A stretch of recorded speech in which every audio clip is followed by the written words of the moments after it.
nunbait, hilero joango dira erabakitzen zer egiten da. Bueno, hortik aparte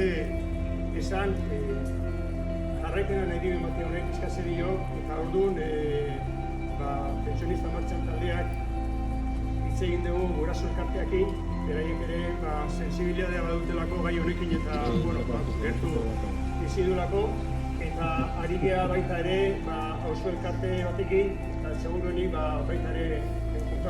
nahi deuna daitia jarraipena eta berri eman herri guztiai zer nola joan, eta baita ere hemen astelenetan botatzen nahi desuenak etorri eta esan begira txanda bat hauko zaioz nahi duzuen gauzak kontatzea, zetik zabaldu inberri, hau uste bakoitza bereak gauber, bezitan onartean atera berde gaurreak, aldun, ino badimaka bere eguera eta zerbait esatia, horretxe otorria astelenera gabitan, etorri eta joko geha gai honek bizkat indarrak indentzen. Besterik azue, besterik gabe, eskerrik asko etorrezten guztioi.